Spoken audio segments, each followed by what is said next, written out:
कि प्रभु की प्राप्ति के लिए जो हमें ये चोला मिला है, इसको हमने व्यर्थ नहीं गंवाना है। बड़े भाग मानुष तन पावा, सुर दुर्लभ सद ग्रंथ गावा। अब तो हमें ये मिला है, लेकिन आगे मिलेगा कि नहीं ये मानुष का चोला पता नहीं है।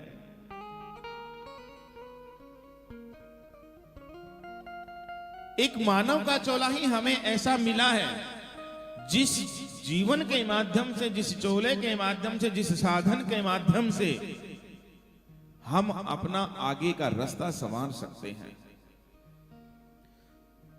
जो सत्संग सुनते हैं शायद उन्होंने दृष्टांत, ये बात, ये कथा सुनी होगी कि एक नगर था, उस नगर में राजा बनाया जाता था और उस राजा को 1 वर्ष के लिए नियुक्त किया जाता था केवल। और 1 वर्ष जब उसका पूर्ण हो जाता था तो उसको राज सिंहासन से नीचे उतार करके, और नदी के दूसरी छोर एक जंगल था, उस जंगल में छोड़ दिया जाता था। और जंगल में छोड़ने के बाद उसको हिंसक पशु खा जाते थे। इसलिए कोई भी व्यक्ति वहां पर राजा बनने से पहले 4 बार सोचता था इस बात को कि मैं बनूं या न बनूं। लेकिन एक बार एक व्यक्ति को वहां का राजा बनाया गया। ध्यान से सुनना, उस व्यक्ति को वहां का राजा बनाया गया। 1 वर्ष के लिए उसको नियुक्त किया गया कि 1 वर्ष तुमने शासन चलाना है। 1 वर्ष की उसकी नियुक्ति हुई, लेकिन उस 1 वर्ष में उस व्यक्ति ने पता क्या किया, उस राजा ने क्या किया? पहले तो 1 वर्ष समाप्त होते ही उस राजा को नाव में बिठा करके परले पार ले जाया जाता था। लेकिन उस राजा ने क्या किया कि अपने नियुक्ति काल में 1 वर्ष के अंतराल में नदी के इस छोर से लेकर के उस छोर तक एक सुंदर पुल का निर्माण करवा दिया।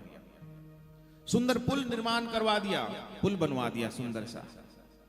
और इतना ही नहीं, जंगल के अंदर कुछ पेड़ पौधों को काट करके और जंगल के मध्य में, जंगल के बीच में एक सुंदर सी भव्य कुटिया का निर्माण किया, यज्ञशाला का निर्माण किया, सुंदर से स्थान का निर्माण किया।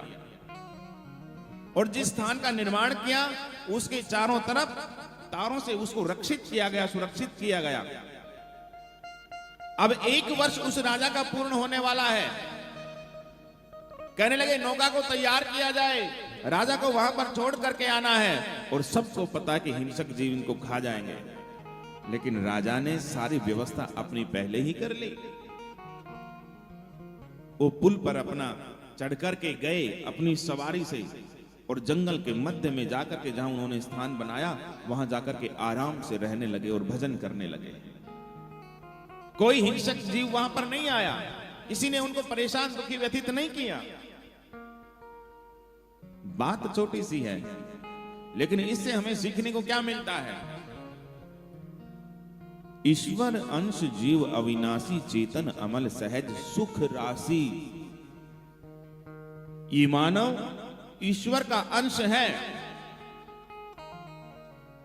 जीवन हमें जो मिला है ये एक न एक दिन समाप्त होगा, लेकिन इसके अंदर जो तत्व वो अविनाशी है, उसका विनाश कभी नहीं होगा। ईश्वर अंश जीव अविनाशी, चेतन अमल, अमल का मतलब मल रहित, पवित्र, सुख राशि, इस सुखों की खान है।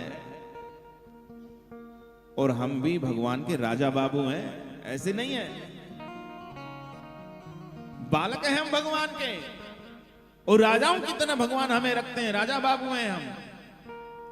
लेकिन 1 वर्ष यदि उस राजा को मिलता है तो तुम्हें भी एक ये जीवन मिला है। जिस तरह से उस राजा ने अपनी सारी व्यवस्था पहले ही कर ली 1 साल समाप्त होने से पहले, उसी तरह से हम भी अपनी व्यवस्था मृत्यु से पहले कर सकते हैं कि आगे हमें कहां जाना है।